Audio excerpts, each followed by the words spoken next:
Olá pessoal, começa agora mais uma videoaula do nosso canal Aprenda a Língua Portuguesa.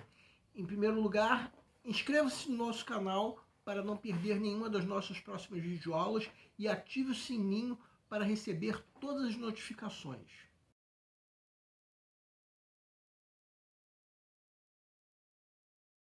O nosso canal Aprenda a Língua Portuguesa está auxiliando você no teu estudo, em especial agora na época do coronavírus, em que as aulas presenciais foram suspensas. E já que nós estamos falando sobre o coronavírus, nós acreditamos que na tua redação pode vir algum tema ligado a essa tão desagradável pandemia. E nessa aula nós vamos abordar um possível recorte, as consequências psicológicas do coronavírus. Essa aula está sendo publicada no dia 28 de setembro, mas foi elaborada mais ou menos com um mês e meio de antecedência em relação a essa data. Até o fechamento dessa videoaula, o Brasil ainda era o segundo país em casos de coronavírus, só perdendo para os Estados Unidos. Algumas cidades estavam em processo de reabertura, só que muitas delas tiveram que recuar esse processo. No caso, o estado do Rio de Janeiro, que é onde o nosso canal funciona, era um dos estados em que o número de casos estava em declínio. Mas vamos nos focar no recorte que nós estamos abordando sobre o coronavírus. Pode ser que a tua redação faça esse recorte, mas convém lembrar que não tem como nós adivinharmos. O que nós vamos fazer nessa videoaula é abordar as possíveis consequências psicológicas que a pandemia do coronavírus pode provocar. Ou seja, as pessoas dentro de casa, não podendo sair de casa para praticamente quase nada. O que será que isso provoca psicologicamente? Transtornos de depressão, sentimento de desamparo e principalmente de ansiedade. Essa situação provoca muito medo. Prova disso é um dos possíveis textos motivadores que pode vir junto com a tua proposta de redação, que constitui os dados estatísticos que nós vamos apresentar agora, no caso, uma pesquisa realizada pela área de inteligência do Grupo Abril. Dos 4.693 brasileiros entrevistados, 54% estão preocupados com a situação da Covid-19. 76% temem a superlotação dos hospitais. 70% estão com medo do desemprego e da segurança de amigos e familiares. Volto a dizer que esses são possíveis textos motivadores que podem vir com a tua proposta de redação. E a conclusão deles é que os brasileiros estão com muito medo dessa pandemia. Então esse medo é uma das consequências psicológicas mais visíveis da pandemia do coronavírus. Sem dúvida, nós estamos vivendo um momento de incerteza. Então, já que nós estamos falando das consequências psicológicas do coronavírus, vamos pensar sobre esse medo sob o ponto de vista da biologia. Como será que isso acontecia com os nossos antepassados lá dos primórdios do tempo das cavernas? Quando o homem primitivo encontrava outro animal que lhe fosse ameaça, tinha que decidir entre partir para cima ou sair correndo. Isso gerava um mecanismo neurológico que sempre produzia o cortisol. E provavelmente desde aquela época o cortisol fazia o coração disparar, levando mais sangue para os músculos, bem como acelerando a respiração e liberando grandes estoques de energia. Graças a mecanismos como esse, nossa espécie sobreviveu até hoje. Mas agora nosso inimigo é invisível para os olhos, que pode estar em qualquer lugar se proliferando, e isso leva a produzir cortisol de uma maneira muito diferente que nossos antepassados. O cortisol hoje em dia é conhecido como hormônio do estresse. Estamos vendo surgir em paralelo e como consequência da pandemia do coronavírus, uma pandemia de medo e estresse. Então, o estresse é um fator biológico que está ligado ao mecanismo de defesa da nossa espécie como ser vivo. O homem, uma reação do organismo diante de uma situação de risco. Então, no meio dessa pandemia toda, nós temos que tomar nossos devidos cuidados, no sentido de que, pelo menos enquanto não houver uma vacina ou um remédio com capacidade de cura, temos que nos manter trancados em casa. Sair na rua só com máscaras de proteção, embora nem todos respeitem essa regra de segurança, o que adia ainda mais a perspectiva de controle sobre essa pandemia. O que será que isso gera no nosso sistema psicológico? Isolamento social, medo, falta de contato social.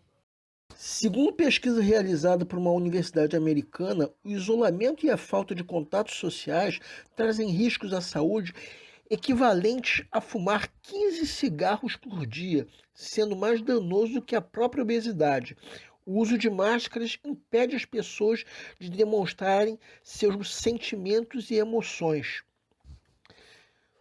Todos nós conhecemos esse trecho da música do rei Roberto Carlos.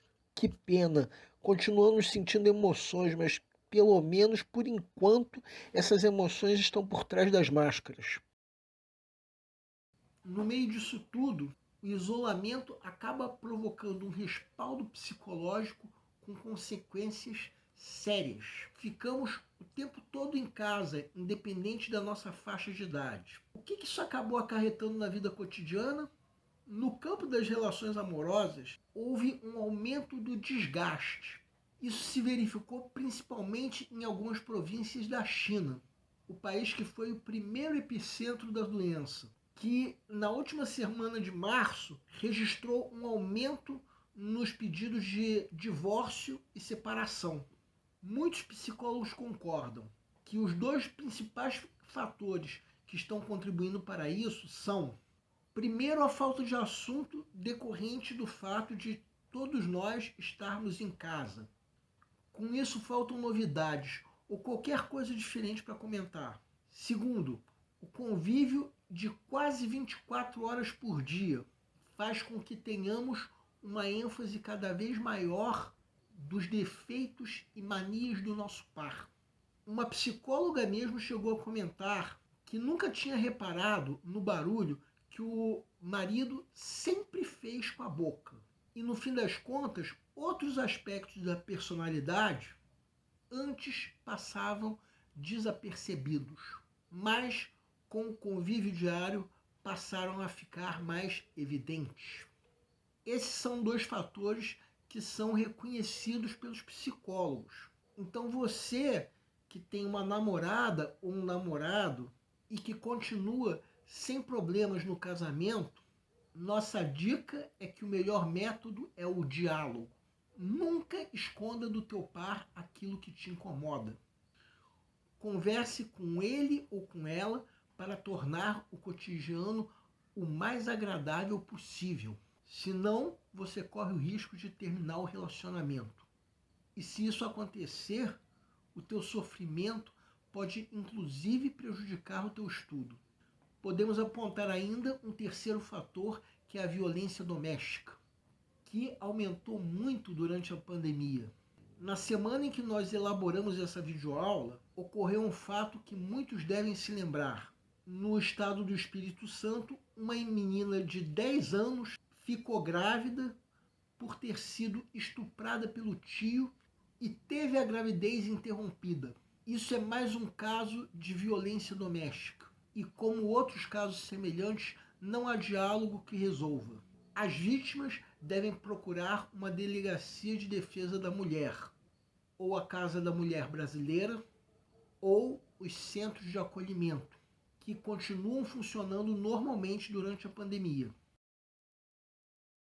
Agora eu vou dar uma dica principalmente para vocês que estão se preparando para o vestibular.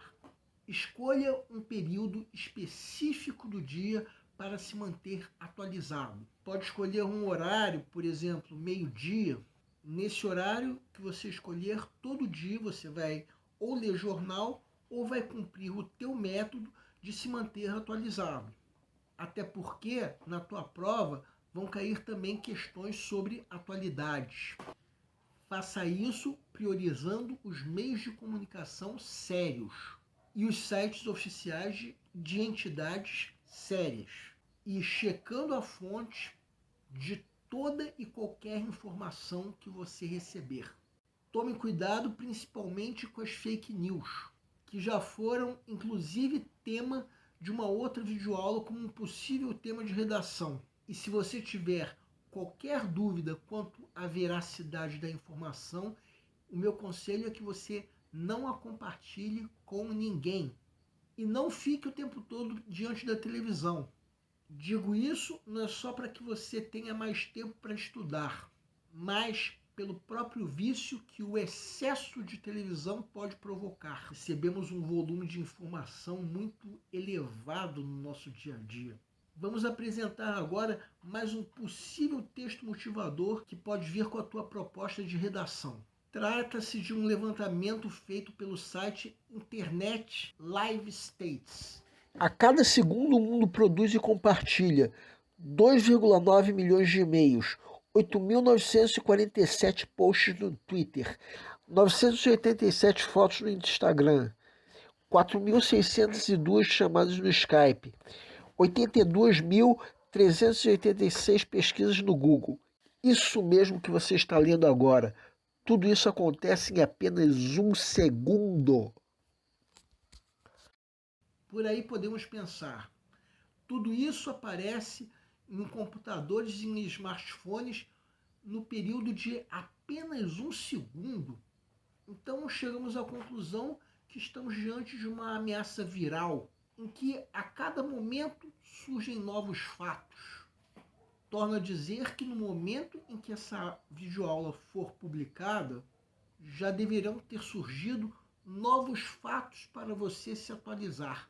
E mesmo depois, até o dia da tua prova, também surgirão novos fatos. Estamos falando das consequências psicológicas do coronavírus. Como será que cada um de nós se sente no meio de tanta informação? Nos sentimos perdidos e até alienados. Antes do início da quarentena, a Organização Mundial da Saúde já classificava a situação surgida como uma infodemia. Vídeos, textos, gráficos, áudios, alguns verdadeiros, outros mentirosos. E nós não sabemos muitas vezes qual a maneira correta de se proceder. Eu mesmo confesso que já fiquei paranoico. E muitas vezes duvido de quase tudo que aparece no meu celular. Diante de uma situação tão desagradável, tentando entender qual é a verdade por trás disso tudo, é comum que nós nos perguntemos: será que em algum momento nossos pais, avós, bisavós passaram por alguma situação parecida com essa que nós estamos passando agora? Isso nos faz quase sempre pensar na gripe espanhola, que não começou na Espanha, apesar do nome, e sim nos Estados Unidos no ano de 1918, durante a Primeira Guerra Mundial, quando os soldados americanos levaram o vírus da gripe espanhola para os frontes de batalha na Europa, levando a uma proliferação da doença. Parece hoje em dia? Sim, mas com algumas diferenças. Naquela época, a aviação ainda era incipiente, de modo que os meios de comunicação e locomoção dependiam de navios a vapor e de telegramas. Ou seja, não se tinha a velocidade de informação que temos hoje. Então, essa pandemia que estamos vivenciando teve a disseminação facilitada pela tecnologia de transporte, entre outras. Na época da gripe espanhola, nem sequer o estudo das emoções humanas havia evoluído até onde está agora. O próprio pai da psicanálise, Freud, estava ainda publicando seus trabalhos mais importantes. E o curioso é que, apesar de Freud ter perdido uma filha devido à gripe espanhola, não chegou a refletir sobre os efeitos daquela pandemia sobre o aparelho psíquico. Até agora nós demos um turbilhão de ideias para que você reflita sobre o coronavírus e as consequências psicológicas, já que esse pode ser o teu tema de redação. Não se esqueça também de complementar tudo isso com a leitura diária de jornais, porque na tua prova também vão cair atualidades. Não temos como garantir que será esse o teu tema de redação, e muito menos Quais serão os textos motivadores? Podemos apenas supor. Você mesmo, pode ser que você queira acrescentar novas ideias além dessas que nós apresentamos aqui na tua redação, que podem ser para você, inclusive, mais convenientes. Em outras aulas, nós demos a dica de como deve ser a tua redação, sobre o tema abordado passo a passo. Já decidimos deixar de fazê-lo, já que isso vai depender muito do enfoque que deva ser dado ao tema. Se o tema da tua redação for as consequências psicológicas do coronavírus, você vai chegar na tua redação já dominando razoavelmente o tema, de modo que poderá planejar melhor a tua redação. Ainda nessa semana nós vamos publicar 2 outras videoaulas para dar novas dicas ainda relacionadas a esse tema. De qualquer maneira, convém lembrar que o teu primeiro parágrafo, que é o parágrafo de introdução, deve conter as ideias que você vai defender. Os 2 ou 3 parágrafos seguintes, que são os parágrafos de desenvolvimento, devem apresentar argumentos que comprovem esse ponto de vista, reservando um parágrafo para cada argumento. E o último parágrafo, que é o parágrafo da conclusão, deve retomar as ideias expostas na introdução e conjugar essas ideias com os argumentos apresentados no desenvolvimento. Tudo isso no sentido de confirmar a tese. E nesse último parágrafo deve vir também a proposta de intervenção, que alguns vestibulares como o Enem exigem. Nós discorremos sobre esse tema de redação porque nós pesquisamos sobre possíveis temas de redação ligados ao coronavírus. Mais uma vez digo, não temos como saber exatamente qual será o tema da redação. Nós aqui do canal acreditamos que provavelmente virá um tema ligado ao coronavírus. Provavelmente, isso não é certeza. Aliás, há quem ache que isso é pouco provável, já que é um tema muito manjado. Em outra videoaula, inclusive, nós dissemos que estávamos esperando a quarentena acabar para que pudéssemos fazer uma videoaula sobre o tema. De lá para cá, muita coisa aconteceu e a prova do Enem já está marcada para janeiro. Então, como que o nosso canal é voltado principalmente para vestibulandos, decidimos nos dedicar a abordar os possíveis temas ligados ao coronavírus. O nosso canal é voltado para você que está se preparando para uma prova de concurso, em especial vestibular. Peço a todos vocês que fizeram essas provas que nos escrevam para dizer como vocês se saíram na prova, se a prova foi fácil, se a prova foi difícil, quais foram as dificuldades. Conforme for, nós faremos os devidos comentários numa próxima aula. E para todos vocês, nosso canal deseja boa sorte. Se vocês estão gostando das nossas videoaulas, marquem um gostei. Se não estão gostando, marquem um não gostei. Em ambos os casos, façam os devidos comentários. É sempre importante para nós sabermos onde nós estamos errando. E para isso nós contamos com a tua ajuda. Nós buscamos maneiras divertidas de fazer com você a tua prova de concurso, em especial vestibular. Qualquer dúvida que você tenha pode nos escrever, seja através do nosso e-mail, seja através da nossa fanpage do Facebook. Aliás, vocês podem nos escrever para fazer qualquer comentário, elogio, crítica ou até reclamação sobre as nossas videoaulas. A nossa missão é melhorar cada vez mais e para isso nós contamos com a tua ajuda. E nós agradecemos a todos vocês que estão assistindo nossas videoaulas, em especial nós agradecemos a todos vocês que estão compartilhando nossas videoaulas com outras pessoas. Muito obrigado porque vocês estão ajudando o nosso canal a ser feito. Muito obrigado e aguardem a nossa próxima aula.